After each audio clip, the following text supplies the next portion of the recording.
Lions district 323D2च्या annual district कॉन्फरन्सला उपस्थित असलेले लायन्स क्लब इंटरनॅशनल डिस्ट्रिक्ट 323D2चे डिस्ट्रिक्ट गव्हर्नर व कॉन्फरन्सचे उद्घाटक लायन अरुण भाई शेख तसेच प्रांतपाल 2012-13 district governor Lion B.L. Joshi प्रमुख पाहुणे मीनाताई म्हणून या कार्यक्रमाच्या प्रमुख वक्त्या डॉक्टर सुधाताई कांकरिया प्रांताच्या तसेच कॅबिनेट सेक्रेटरी अंजली कुलकर्णी व कॅबिनेट ट्रेझरर विजय शैना यांचे मी हार्दिक स्वागत करीत आहे. प्रकाशाचं तेजाचं प्रतीक दीपपूजन अग्निपूजन ही संकल्पना संपूर्ण जगात रुजलेली दिसते. तेजस्विता प्रकाश हा हवा असं वाटणं स्वाभाविक असतं. भारतीय संस्कृती दीपपूजनाला अनन्यसाधारण महत्त्व आहे. दीपो नाशयते त्वं गुणारोग्यं नयस्यति कल्याणाय भवति एव दीपज्योतिर्नमस्तुते. दिवा अंधाराचा म्हणजे अज्ञानाचा नाश करतो, धन व आरोग्य देतो व कल्याण करतो. हे दिव्या तुला माझा नमस्कार असो.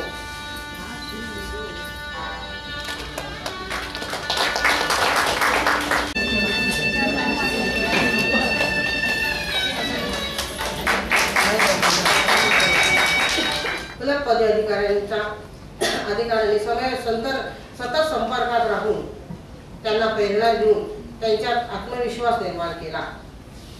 प्रांताचा 5 कर्मी कार्यक्रम, पहिला म्हणजे महिलांना संगणक प्रशिक्षण, दुसरा स्त्री भ्रूण हत्या, तिसरा महिलांचा व्यक्तिगत विकास व सक्षमीकरण, चौथा महिलांना बचत गटाच्या माध्यमातून आर्थिक स्थैर्य देणे व 5वा महिलांचे आरोग्य व आहार. 3 वर्षापूर्वी देवाशा इथं एक कार्यक्रमामध्ये असाच पदग्रहण समारंभामध्ये इथं त्यांना ऐकलं होतं आणि खरोखर त्यांचे जे विचार आहेत त्यांनी आज पूर्ण महाराष्ट्रामध्ये जो एक वसा घेतलेला आहे आणि जे पूर्ण झपाटून ज्या पद्धतीने त्यांनी काम केलेलं आहे. सुधाताई, तुम्ही जे या देशाकरता या संस्कृतीकरता जे योगदान दिलेलं आहे त्या योगदानाची आता फळं यायला लागली बघा. आता खूप मोठ्या प्रमाणावर आपल्याकडे याच्यामध्ये क्रांती येऊन लागलेली आहे आणि त्याचं मुख्य श्रेय तुमच्याकडे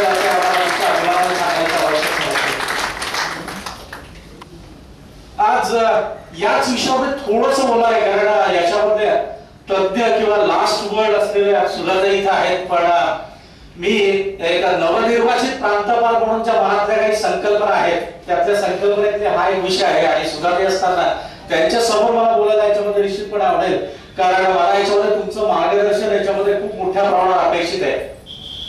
आताच सुरुवातीला जिथं उल्लेख असताना आपल्या सूत्रसंचालकांनी विविध गोष्टींचा उल्लेख केला याच्यामध्ये की मा दुर्गा, मा सरस्वती, मा लक्ष्मी या तिघांचाही उल्लेख झाला. आज जेव्हा आपण शक्तीचा विचार करतो तर दुर्गा ही आपल्या डोळ्यासमोर उभा राहते, दुर्गा माता ही आपल्या डोळ्यासमोर उभा राहते. आज विद्या हा जो आपण विचार केला की आज जर एखाद्या व्यक्तीला जर आयुष्यात काही वेगळं करायचं असेल तर तो विद्या विभूषित असावा आणि आज विद्या विभूषित असलेल्या व्यक्तीची कुठल्याही घरंदाज श्रीमंत माणसापेक्षा त्याची श्रीमंती ही आवडच आहे. त्यामुळे आपण सरस्वतीचं आपण वंदन करतो आणि ज्याच्यावर सगळं दुनिया सगळे चालते तो अर्थार्जन आणि ती लक्ष्मी. या लक्ष्मी या सगळ्या स्त्री शक्तीचे म्हणजे आज दुर्गा, लक्ष्मी आणि सरस्वती या सगळ्या स्त्री शक्तीची रूप आहेत. आज 21व्या शतकामध्ये सुद्धा स्त्रियांचं समाजामध्ये असलेलं स्थान किंवा योगदान हे अतिशय अतुलनीय आहे. आज घर खऱ्या अर्थाने कोण चालवतं तर त्या स्त्रियाच आहेत. आज समाज कुठल्या आधारे चालवतं त्याही बाबतीत ते स्त्रियांचंच योगदान सगळ्यात मोठ्या प्रश्नात आहे. तरीही आमच्या समाजात सुधाताई सारख्यांना अशा प्रकारचं कार्य हाती घ्यायची का वेळ येते हा एक सगळ्यात मोठा आणि ज्वलंत प्रश्न आहे. भावना अशीच वृत्ती असणाऱ्या स्त्री जन्माचे स्वागत या त्यांच्या उपक्रमामुळे राष्ट्रपतीकडून गौरविलेल्या आजच्या कार्यक्रमाच्या प्रमुख वक्त्या माननीय डॉक्टर सुधाताई कांकरिया यांचा थोडक्यात परिचय करून देत आहेत माननीय अलकाताई जगले.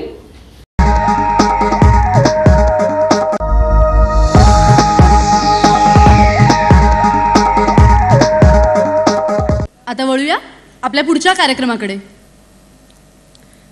अजूनही भारतात काही ठिकाणी मुलीचा जन्म म्हणजे शापच समजला जातो आणि हा शाप टळावा म्हणून जन्माआधीच तिला नष्टही केलं जातं. केवढं हे क्रौर्य!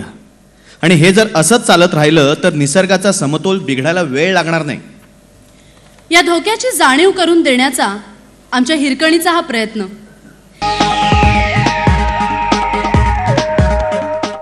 स्त्री जन्माचे स्वागत करा या अनोख्या चळवळीच्या प्रणेत्या अहमदनगरच्या डॉक्टर सुधा कांकरिया. महाराष्ट्रातील प्रत्येक ग्रामपंचायतीपर्यंत स्त्री भ्रूणहत्या थांबवण्याचा संदेश सामूहिक शपथ घेऊन पोहोचवण्याचा प्रयत्न यशस्वी होतो आणि या उपक्रमाचं कौतुक राष्ट्रपती प्रतिभाताई पाटील यांच्याकडून होतं. ही डॉक्टर सुधा कांकरिया संचालित चळवळीला मिळालेली सर्वोत्तम दाद. गावागावातल्या कार्यशाळातून हा वेलू युवक मंडळ, विविध सामाजिक संघटना, महाविद्यालयातील NSS NSC सहित युवक युवतींपर्यंत चढत गेला. तो थेट सर्व विद्यापीठातील कार्यशाळांपर्यंत. विवाहाच्या 7 फेऱ्यांबरोबर स्त्री जन्माच्या स्वागताचा 8वा फेरा ही नवीन संकल्पना डॉक्टर सुधा कांकरियाचीच. वधूवर पालक परिचय मेळाव्यातून या संकल्पनेचा प्रचार प्रसार आणि प्रत्यक्षात तसे विवाहही संपन्न होतात. हे समाजाच्या बदलत्या मानसिकतेचं प्रत्यंतरच. नकोशी झाली हवीशी या विशेष संकल्पनेतून मुलीचं नाव नकोशी ठेवणाऱ्या घरांमध्ये प्रबोधनाद्वारे ती मुलगी हवीशी होते. हे सारं यश सुधाताईंच्या परिपूर्ण आंतरिक तळमळीचंच. गणेशोत्सवातील आरास, पोस्टर्स, प्रदर्शनं यातून संदेश, अहिंसा रॅली, सह्यांची मोहीम, शिबिरांचं आयोजन, VCD द्वारा प्रबोधन या नानाविध प्रयत्नांना आलेलं घवघवीत यश याचं श्रेयही सुधाताईंनाच. गर्भजल लिंग चिकित्सा कायद्याच्या कडक अंमलबजावणीसाठी पाठपुरावा असो, कन्या शुभ जन्मदिन साजरा करण्याचा पायंडा असो, राहती घरं पत्नीच्या नावे करण्यासाठी पुढाकार असो की स्त्री भ्रूणहत्या थांबवण्यासाठी शपथ असो, डॉक्टर सुधा कांकरिया यांच्या रोमरोमात हेच सारं भिनलेलं आहे. आणि म्हणूनच रोज नव्या रूपात ते समाज मनावर बिंबवण्यासाठी त्या प्रयत्नशील आहेत. अनेक पुरस्कारांच्या मानकरी ठरलेल्या डॉक्टर सुधाताई हे कार्य पदरमोड करून करतायत. त्यांच्या आंतरिक तळमळीला अंत नाही त्यांच्या धडपडण्याला. समाजाला आज अशा अनेक सुधाताईंची गरज आहे.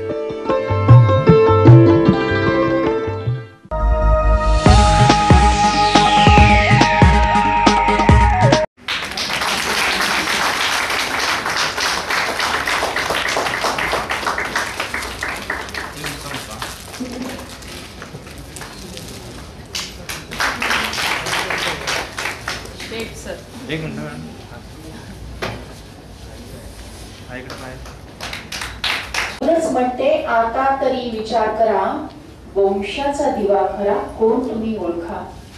म्हणूनच म्हणते आता तरी विचार करा, वंशाचा दिवा खरा कोण तुम्ही ओळखा. पंटीनेच पुन्हा दिवा प्रज्वलित होतो, पंटीनेच पुन्हा दिवा प्रज्वलित होतो.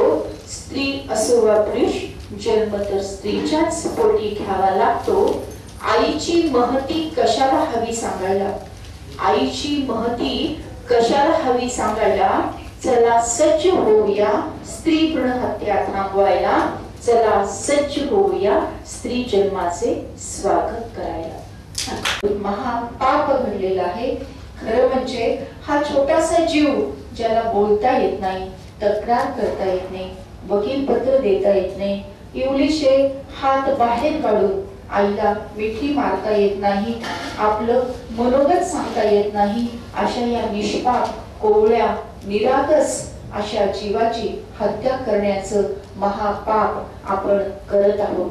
खरं म्हणजे युद्धभूमीवर सुद्धा एवढ्या हत्या झाल्या नाहीत, एवढ्या हत्या या आईच्या उदरामध्ये झालेल्या आहेत.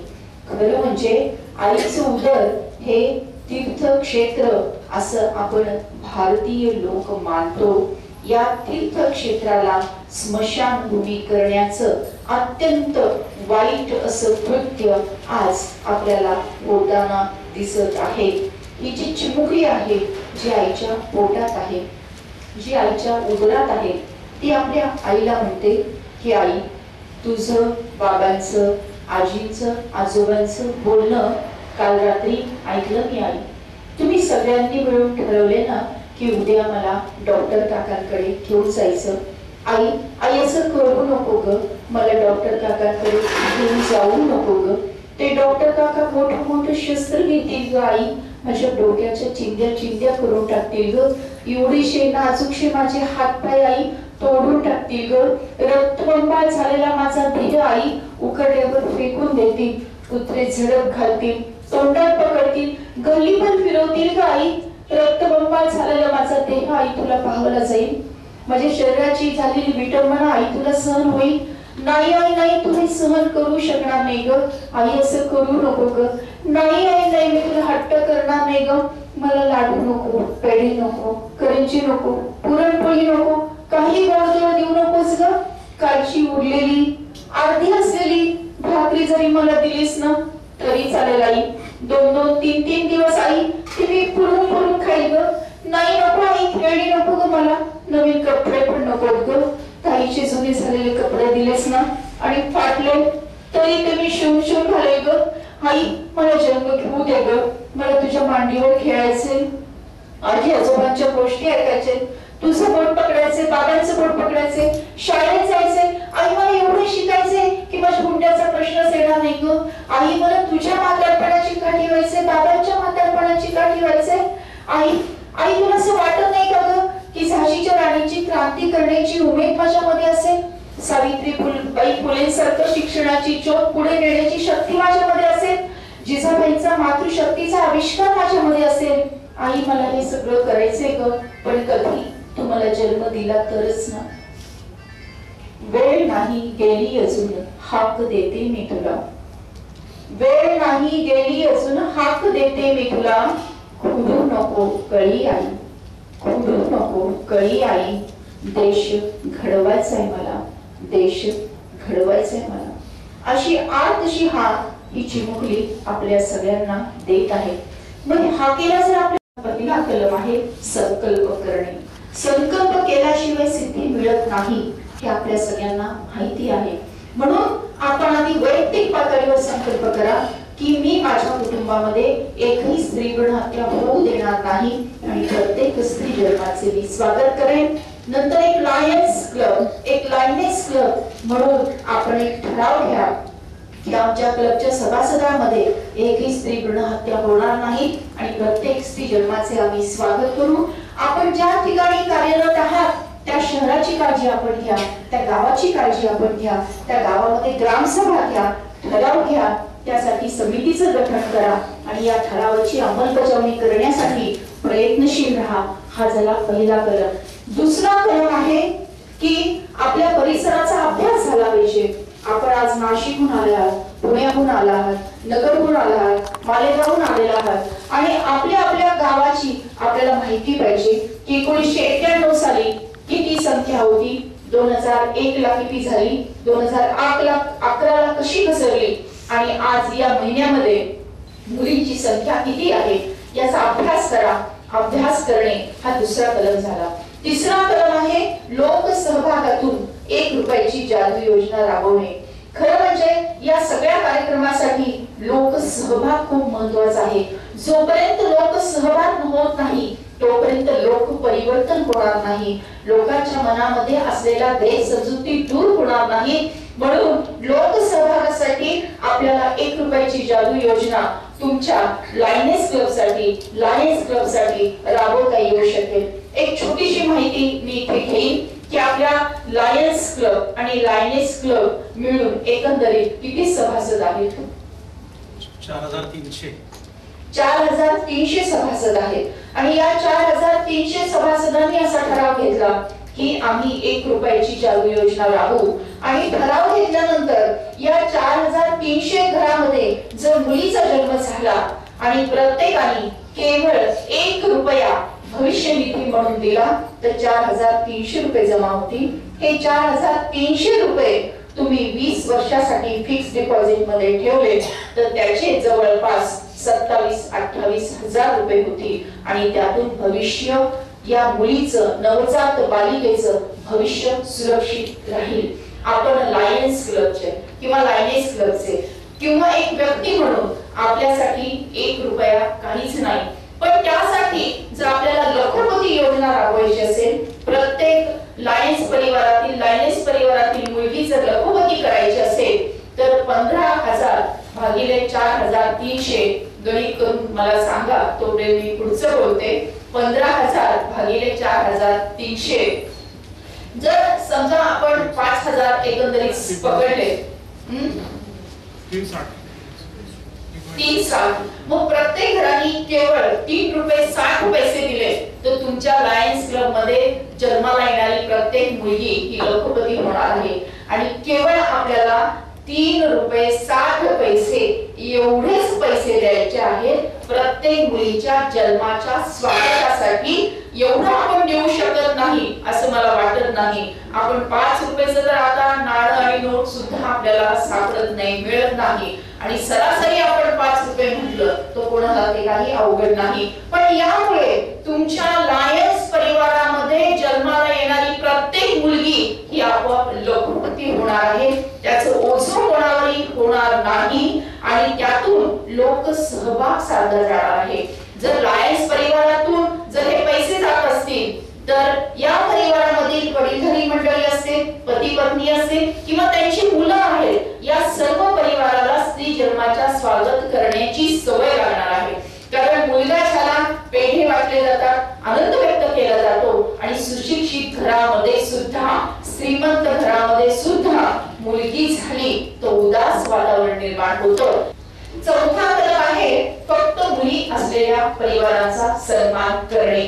खेडेगावामध्ये, छोट्या गावामध्ये ज्यांना फक्त मुली आहेत त्यांना डोहाळ जेवणाला बोलवलं जात नाही, हळदी कुंकाला बोलवलं जात नाही, बारशाला बोलवलं जात नाही. आणि त्यातून एक अंधश्रद्धा पुढे आलेली आहे की असा परिवार आपल्या कार्यक्रमाला आला तर आपल्याही घरामध्ये फक्त मुली होती, अशा गैरसमजूत, अशी अंधश्रद्धा आपल्याला आजूबाजूला दिसत आहे. ही अंधश्रद्धा आपल्याला मोडीत काढायची आहे आणि फक्त मुली असलेल्या परिवाराचा सन्मान आपल्याला करायचा आहे. अशा प्रकारचे एक आदर्श सर्टिफिकेट आपण बनवू शकतो. ते सर्टिफिकेट मी कार्यक्रमाच्या शेवटी आज इथे जमलेल्यापैकी ज्यांना फक्त मुली आहेत यांना भेट म्हणून देणार आहे. हा झाला चौथा कलम. 5वा कलम आहे की मुलगीच आहे पण ती दोन्ही घरी उजेड देती. मुलगीच आहे पण ती दोन्ही घरी उजेड देती. यासाठी आपल्याला निसर्गाचा नियम समजून घेणं आवश्यक आहे. निसर्गाचा नियम काय आहे? निसर्गाने या जगाच्या पाठीवर 2 शक्ती निर्माण केलेल्या आहेत. एक शक्ती पुरुषांची शक्ती आहे आणि एक शक्ती स्त्रियांची शक्ती आहे. निसर्गाने या दोन्ही व्यक्तींना वेगवेगळी अशी शक्ती स्थळ दिलेली आहे. वेगवेगळे असं ऊर्जा क्षेत्र दिलेली आहे. पुरुषांकडे काय आहे?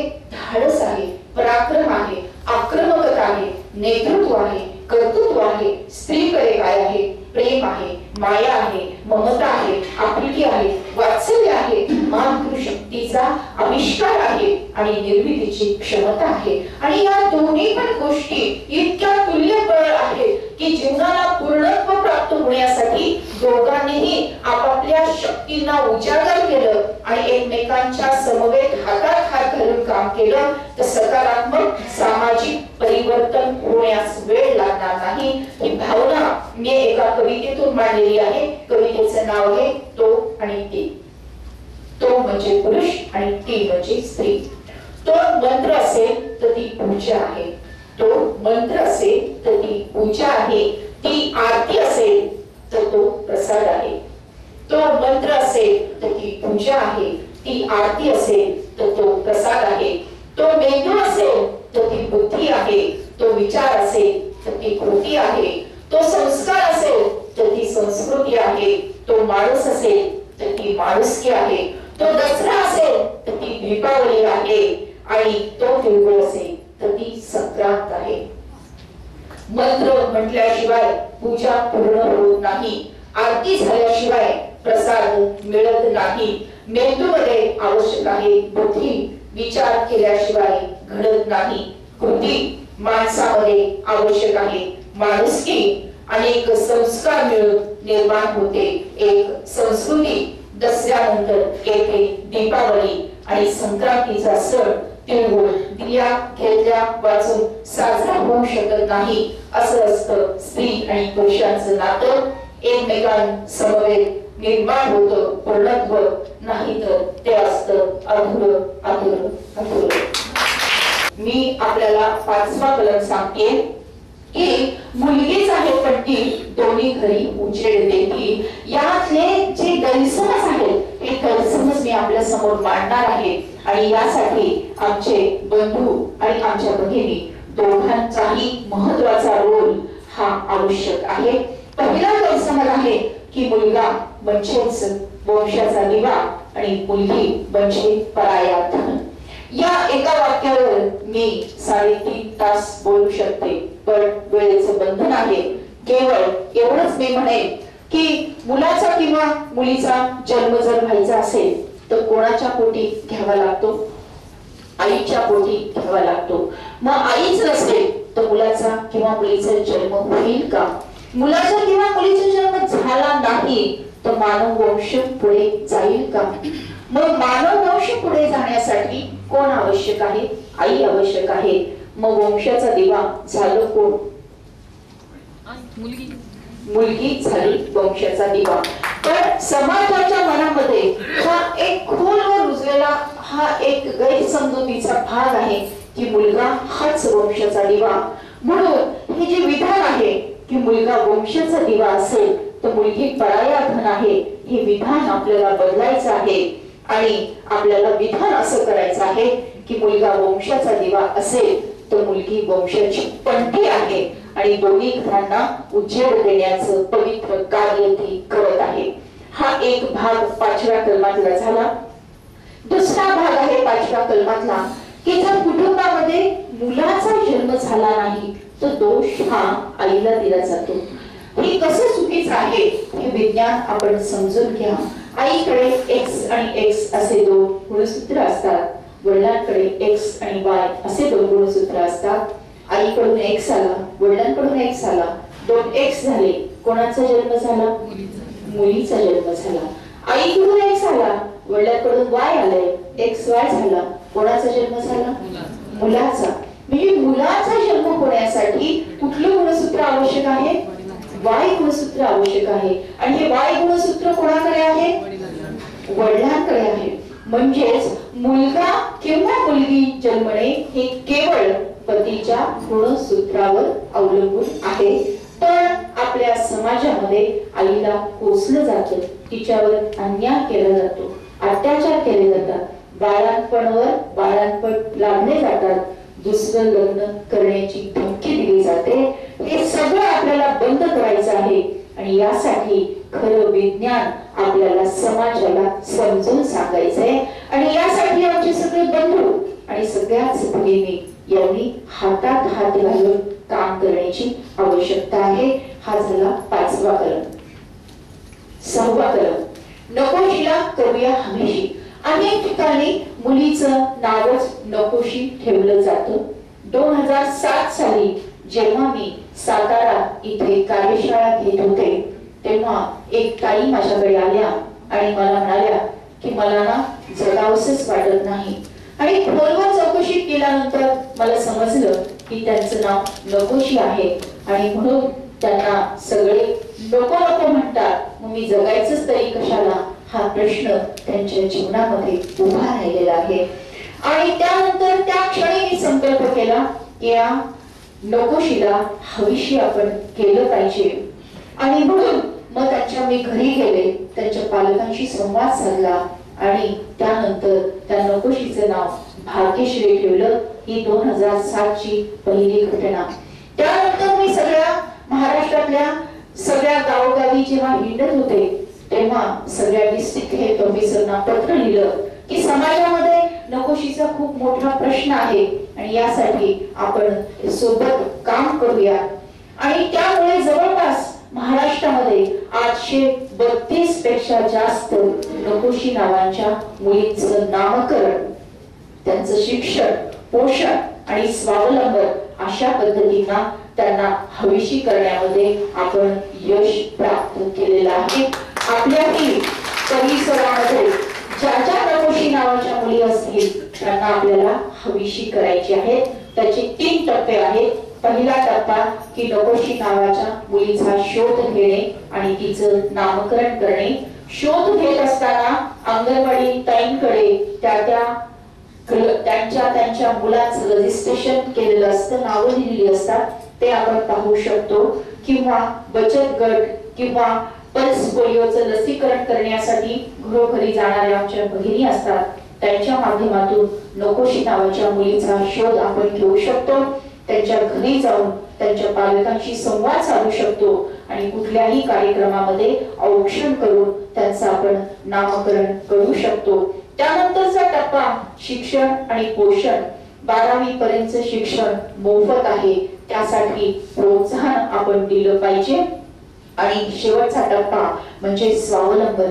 त्यांचं जीवन स्वावलंबी व्हावं यासाठी आपण काही पतसंस्थांना विनंती करू शकतो आणि तिच्या नावाने काही ठेव पावती करता येईल का यासाठी आपण विचारणा करू शकतो. यासाठी अवघ्या महाराष्ट्रातल्या पतसंस्थांना मी साथ घातली राखी पौर्णिमेच्या दिवशी आणि त्यांना म्हटलं की यंदाच्या राखीला एवढंच मागणं भावाला, यंदाच्या राखीला एवढंच मागणं भावाला, वाचवरे चिमुकलीला, जगवरे मुलीला, जगवरे मुलीला.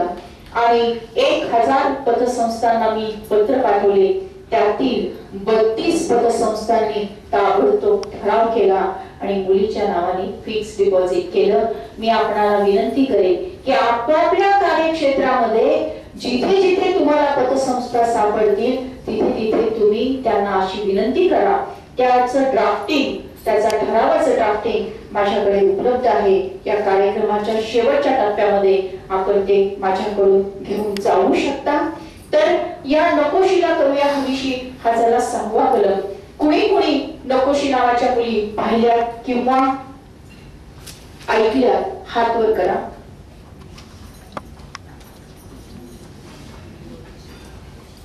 ठीक आहे. 7वा कलम आहे संस्कारातून तरुण पिढीचा सहभाग. संस्कारातून मुलीच्या जन्माचं स्वागत हा जो विषय आहे हा आपल्या घरातूनच रुजला पाहिजे. मुलांना लहानाचं मोठं करत असताना जेव्हा आपण मुलांना वेगळं वाढवतो, मुलींना वेगळं वाढवतो, तर वेगळा पण देतो, त्यातून नको ते संस्कार होताना आपल्याला दिसतात. तर स्त्री पुरुष समानतेचा धागा हा संस्कारातून पुढे यावा आणि तरुण पिढींना सुद्धा या 11 कलमी कार्यक्रमामध्ये सामावून घ्यावा हा झाला 7वा कलम. 8वा कलम आहे 8वा फेरा स्त्री जन्माच्या स्वागताचा. आपण विवाह सोहळ्यामध्ये 7 फेरे घेतो, सप्तपदी म्हणतात त्याला. काय असते ही 7 फेरे? तर पती आणि पत्नी एकमेकांना वचन देतात. कशाचं वचन देतात? की सुखामध्ये, दुःखामध्ये आणि अडचणीमध्ये, संकटामध्ये आम्ही एकमेकांना साथ देऊ, एकमेकांना आनंद मिळेल असं आमचं सहजीवन असेल, अशा प्रकारची वचनं या सप्तपदीतून दिली जातात. त्यासोबत एक 8वं वचन आपण जोडलेलं आहे आणि ते असं आहे की लेका एवढीच लेकही भारी, लेका एवढीच लेकही भारी, हाच संदेश घरोघरी. लेका एवढीच लेकही भारी, हाच संदेश घरोघरी. 8वा फेरा घेऊया, स्त्री जन्माचे स्वागत करूया, स्त्री जन्माचे स्वागत करूया. आपल्यापैकी कोणाच्याही घरामध्ये लग्न असेल किंवा सामुदायिक विवाह सोहळा असेल, त्यातून आपण हा मंत्र निमंत्रण पत्रिकेत छापू शकतो, त्याचा बॅनर करून मंडपात लावू शकतो आणि याविषयीची माहिती पत्रिका वितरित करू शकतो. अशा प्रकारचे महाराष्ट्रामध्ये 5000 जोडप्याने 8वा फेरा घेतला आहे. हा 8वा फेरा आता मध्य प्रदेश, राजस्थान, गुजरात, दिल्ली या ठिकाणीही आम्ही सुरू केलेला आहे आणि तिथे चांगला प्रतिसाद मिळत आहे. हिंदीतून त्याचा मंत्र आहे, एक समान बेटी बेटा, एक समान बेटी बेटा, बेटी बचाओ का 8वां फेरा, बेटी बचाओ का 8वां फेरा. 9वा कलम आहे सामुदायिक डोहाळ जेवण आणि ANC ट्रॅकिंग. ज्यांना फक्त मुलगी आहे, पहिली मुलगी आहे आणि दुसऱ्या वेळेस जी माता गरोदर आहे, यांच्यासाठी सामुदायिक डोहाळ जेवणाचा कार्यक्रम आपण घेऊ शकतो आणि त्यांना गर्भसंस्कार आणि गर्भरक्षणाचे धडे देऊ शकतो आणि त्यामधून आपण स्त्री जन्माच्या स्वागतासाठी पोषक वातावरण तयार करू शकतो. तर अशा पद्धतीचं सामुदायिक डोहाळ जेवण आमच्या सुनबाईचंच आम्ही घेतलं होतं आणि तेव्हा मी स्लोगन दिलं होतं की मुलगा झाला पेढा आणि मुलगी झाली केशरी पेढा. चांगलाच आनंद होतो की त्यातील 8 सासूबाईंनी मला केशरी पेढा आणून दिला आणि मुलीच्या जन्माविषयीचा आनंद व्यक्त केला. मला पण नात झाली. आम्ही तिचं नाव गोडुली, गोड मुलगी गोडुली ठेवलं आणि तिच्या नावाने 1 लाख रुपयाची फिक्स डिपॉझिट एवढी केली. तर हा झाला 9वा कलम. 10वा कलम सोनोग्राफी मशीन शाब्दिक वरदान. खरं म्हणजे सोनोग्राफी मशीन का निर्माण झालं तर काही जन्मजात विकृती बाळामध्ये असेल तर त्याचं पटकन निदान व्हावं, त्याच्यावर उपचार व्हावे आणि आई आणि बाळ दोघेही आरोग्य संपन्न राहावे यासाठी हे सोनोग्राफी मशीन सुरू झालं. पण लिंग परीक्षण व्हायला लागलं, डॉक्टरांची नीतिमत्ता कमी व्हायला लागली आणि मग मुलीचा गर्भ असेल तर तो पाडणार मध्ये स्पर्धा निर्माण झाली आणि याच्यावर PC पेंडेटी कायदा आहे. कायद्याची कडक अंमलबजावणी करण्याचा प्रयत्न शासन करत आहे. आपली पण एक जबाबदारी आहे की सोनोग्राफीला आपण नाही म्हटलं पाहिजे. योग्य वेळी जेव्हा आपण नाही म्हणतो तेव्हाच वाल्याचा वाल्मिकी होऊ शकतो हे आपल्या सगळ्यांना कल्पना आहे. महाराष्ट्र शासनाने एक हेल्पलाईन दिलेली आहे. ते हेल्पलाईन माझ्या माहिती पत्रिकेमध्ये आहे. 1800-233-44 अशा पद्धतीचा ही हेल्पलाईन आहे. याच्यावर 2 प्रकारच्या तक्रारी आपल्याला करता येऊ शकतात. सोनोग्राफी मशीनवर जर लिंग परीक्षण होत असेल त्या केंद्राचं नाव आपण सांगू शकतो किंवा गर्भवती मातेला जर सोनोग्राफी करण्यासाठी किंवा गर्भपात करण्यासाठी जबरदस्ती होत असेल तर त्याची तक्रार आपण करू शकतो. तर ही हेल्पलाईन कृपया आपण माहिती पत्रिकेतून घ्यावी, माहिती पत्रिकेचा अभ्यास करावा, ती सांभाळून ठेवावी. त्याच्यामध्ये पूर्ण 11 कलमी कार्यक्रम दिला आहे. 11वा कलम आहे सामूहिक शपथ. कार्यक्रम कुठलाही असला तरीही कार्यक्रमाच्या सुरुवातीला किंवा शेवटी सामूहिक शपथ घेतल्यामुळे स्त्री जन्माचे स्वागत करा या सुविचाराला उजळणी मिळते आणि त्यामुळे समाज मन तयार करण्यासाठी मदत होते. ही सामूहिक शपथ 2008 साली तयार झाली. त्याची सगळ्या भारतीय भाषेमध्ये भाषांतर झालेलं आहे, नेटवरती उपलब्ध आहे. माझ्या वेबसाईटवर जवळपास 62 आपल्याला व्हिडिओ पाहायला मिळतील सगळ्या फील्डवरचे आणि जवळपास 1000 पानाची माहिती आपल्याला पाहता येऊ शकेल. ती वेबसाईट ही माहिती पत्रिकेवर लिहिलेली आहे, त्याचाही आपण जरूर विचार करा. स्त्री जन्माच्या स्वागताच्या माहिती पत्रिका आणि पुस्तक हे आणि माझ्या पाठीमागे ही शपथ उंच आवाजामध्ये आपल्याला घ्यायची आहे.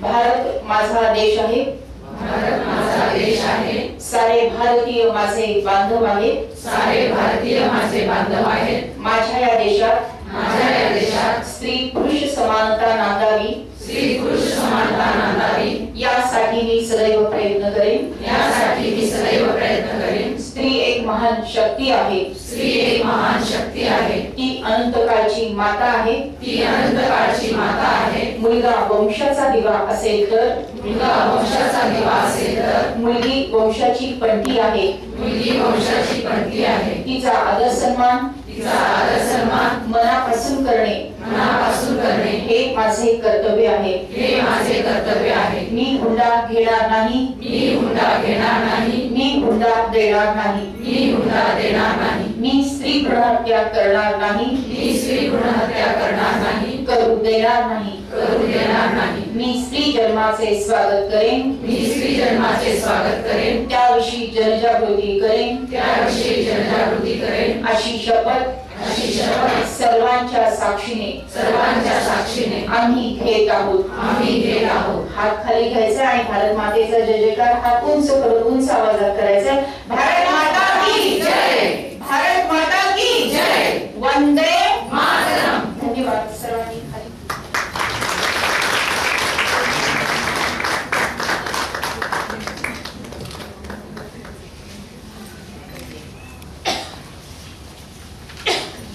तसेच फक्त मुली असलेल्या परिवारांनी जे हात वर केले होते त्यांनी पुढे यायचं आहे आणि आपलं सर्टिफिकेट. आम्ही लेकी सावित्रीच्या भारत मातेची शान राखू. म्हणा सगळे, आम्ही लेकी सावित्रीच्या भारत मातेची शान राखू. मातृरूप बनून आम्ही स्त्री जन्माचे स्वागत करू. स्त्री जन्माचे स्वागत करू. एक मिनिट समोर. आमच्या लायन्स क्लबचे ज्येष्ठ सहकारी मला आता दुसरा प्रसंग आहे. मला सर्टिफिकेट घेण्याचा सुद्धा त्यांच्या हस्ते एकदा सहकारमध्ये असताच त्यांनी आमचा सन्मान केला. जीवनामध्ये मुली असल्यामुळे बाप मोठा झाला हे मला जाणवलं. सुधाताईंनी सांगितल्याप्रमाणे मंत्र म्हटल्याशिवाय पूजा होत नाही आणि योगायोग पहा. मला प्रत्येकाला इच्छा असते पहिला मुलगा व्हावा, परंतु मला पहिली मुलगी झाली आणि ती झाली नारळी पौर्णिमेला आणि पौर्णिमेचा दिवस होता म्हणून स्वाभाविकपणे तिचं नाव मी पूनम ठेवलं. त्यानंतर पौर्णिमेनंतर दुसरी सुद्धा कन्यास प्राप्त झाली म्हणून मी विचार केला पौर्णिमेच्या पूजा आपल्याला प्राप्त झाली म्हणून मी पूजा नाव ठेवलं. आणि नंतर काही काळानंतर मनात येत होतं की आता पूजा झाली, आता प्रसाद मिळेल. पण सुदैवाने पूजा झाल्यानंतर मी हे विसरलो की पूजा झाल्यानंतर आरती व्हायला पाहिजे. आणि खोटं बोलत नाही, आई शपथ, मला तिसरी आरती झाली. आणि आरती झाल्यानंतर मन एवढं प्रसन्न झालं की आता मला काही नको आहे त्यात मी सुखी आहे. विशेष म्हणजे मी लायन्स मध्ये 20 वर्षापासून कार्यरत आहे आणि माझी पहिली कन्या अत्यंत सुखात तिच्या घरी नांदते. दुसऱ्या कन्याचा नुकताच विवाह झाला आणि तिसरी आता CA शिकते. धन्यवाद. टाळ्या जोरदार.